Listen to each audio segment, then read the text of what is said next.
വീട് മുഴുവനായിട്ട് പൊളിച്ച് വണ്ടിയിൽ കയറ്റിയിട്ട് പോകണമെന്ന് നിങ്ങൾക്ക് തോന്നും. അല്ല, ആവശ്യമുള്ള സാധനം മാത്രം എടുത്ത് വരാൻ പറഞ്ഞപ്പോൾ വീട്ടിൽ ഉപ്പ് തൊട്ട് കർപ്പൂരം വരെ എടുത്ത് ഓവർ പാക്കിംഗ് ശീലമായ ഞാൻ ടിൻറ്റുവിൻ്റെ കൂടെ ഇറങ്ങിയിരിക്കുകയാണ്. അപ്പം വേറെ എങ്ങോട്ടും അല്ല യാത്ര, ടിൻറ്റുവിന് പോസ്റ്റിംഗ് ആയിട്ടുണ്ടായിരുന്നു, ഫാമിലി അലോട്ട് ആയിട്ടുണ്ട്. അപ്പം ഞങ്ങൾ രണ്ടുപേരും കൂടെ കാറിലങ്ങ് പോകാമെന്ന് വിചാരിച്ചു. പിന്നെ പുതിയൊരു സ്ഥലത്ത് വന്നിട്ട് സാധനങ്ങൾ വാങ്ങിക്കുന്നതിനെക്കാട്ടിലും നമ്മളവിടെ യൂസ് ചെയ്തുകൊണ്ടിരുന്ന സാധനങ്ങൾ മാക്സിമം കൊണ്ടുവരാമെങ്കിൽ നമുക്ക് അത്രയും ചിലവ് കുറയുമല്ലോ എന്നുള്ള രീതിയിൽ ഞാൻ അതെല്ലാം എടുത്ത് വെച്ചു.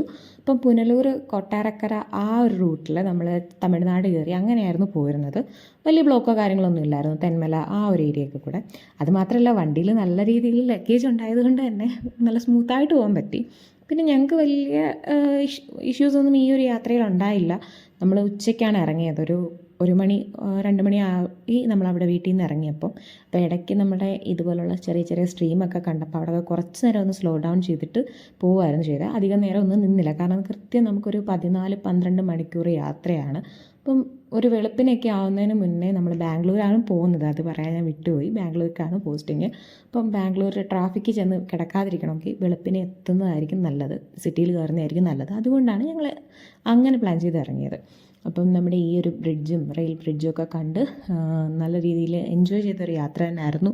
നമ്മൾ രണ്ടുപേരും മാത്രമേ ഉണ്ടായിരുന്നുള്ളൂ. ഈ ഒരു 14-12 മണിക്കൂർ യാത്രയിൽ ഞങ്ങൾ രണ്ടുപേരും അങ്ങോട്ടും ഇങ്ങോട്ടും കാര്യം പറഞ്ഞിരിക്കുകയാണ് ചെയ്തത്. കൂടുതലും യാത്രകളെ പറ്റിയും അല്ലെങ്കിൽ കാണുന്ന കാഴ്ചകളെ പറ്റിയൊക്കെ. ഇപ്പോൾ തമിഴ്നാട് ബോർഡറൊക്കെ കയറിയപ്പോൾ മുതൽ ഭയങ്കരമായിട്ട് കൃഷി സ്ഥലങ്ങളും കാര്യങ്ങളും ഒക്കെയാണ് കാണാൻ തുടങ്ങിയത്. അതൊക്കെ എനിക്കിഷ്ടപ്പെട്ടു. അത് മാത്രമല്ല, അവരുടെ വിൻമില്ലാണല്ലോ ഇവരുടെ എനർജി അല്ലെങ്കിൽ ഇലക്ട്രിസിറ്റി സപ്ലൈ ഉണ്ടാകുന്ന ഒരു മെയിനായിട്ടുള്ള സോഴ്സ് എന്ന് പറയുന്നത്. അമ്മാതിരി കാറ്റ് തന്നെയാണ്. പിന്നെ ഈ ചെക്ക് പോസ്റ്റ് ഏരിയയിലൊക്കെ വന്നപ്പോഴാണ് 2-3 വണ്ടിയുടെയൊക്കെ ഒരു ഇത് കണ്ടത് ഇതുവരെയുള്ള നമ്മുടെ ജേണിയിൽ. പിന്നെ തമിഴ്നാട് കയറി കഴിഞ്ഞപ്പോൾ ഒരുമാതിരി പന്ന ട്രാഫിക്കിൽ ചെന്ന് കയറിയതുപോലെ ആയിപ്പോയി. കാരണം നമ്മുടെ വണ്ടിയുടെ ബാക്കിൽ ഒരുത്തം കൊണ്ടൊന്ന് ചാർത്തി തരികയൊക്കെ ചെയ്തു, ഒന്ന് ചെറുതായിട്ടൊന്ന് തട്ടിയൊക്കെ ചെയ്തായിരുന്നു. പക്ഷേ ഗാർഡ് ഉണ്ടായത് ഭാഗ്യത്തിന് നമ്മുടെ വണ്ടിക്ക് വലിയ പ്രശ്നമൊന്നും പറ്റിയില്ല.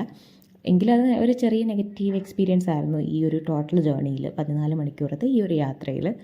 അത്യാവശ്യം നല്ല രീതിയിൽ എൻജോയ് ചെയ്താണ് പോയത്. അപ്പോൾ ഉച്ചയ്ക്ക് ഇറങ്ങിയപ്പോൾ തന്നെ നമ്മൾ അവിടെ നിന്ന് വീട്ടിൽ നിന്ന് ഫുഡ് കഴിച്ചിരുന്നു. പിന്നെ രാത്രിയിലത്തേക്കുള്ള ഫുഡും നമ്മൾ എടുത്തിട്ടുണ്ടായിരുന്നു. ഇത്രയും ദൂരം യാത്ര ചെയ്യുന്നതുകൊണ്ട് നമ്മൾ ചാൻസ് എടുക്കാൻ നിന്നില്ല, നമ്മുടെ വീട്ടിലെ ഹോംലി ഫുഡ് തന്നെയാണ് കഴിച്ചത്. പിന്നെ ഇടയ്ക്കൊക്കെ ഒരു കാപ്പി കുടിക്കാൻ മാത്രമാണ് നമ്മൾ നിർത്തിയത്.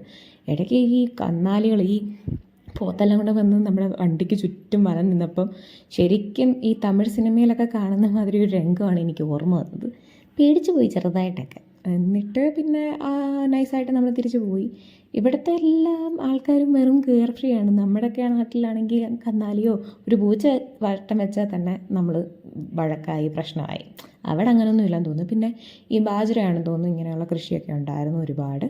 പിന്നെ ഇവിടുത്തെ തെങ്ങിൻ്റെ ഓലയെല്ലാം നിർത്തടിച്ച പോലെ ഇരിക്കുന്ന കണ്ടപ്പോൾ ഞാൻ വിചാരിച്ചു ഇതെന്താ ഇങ്ങനെ.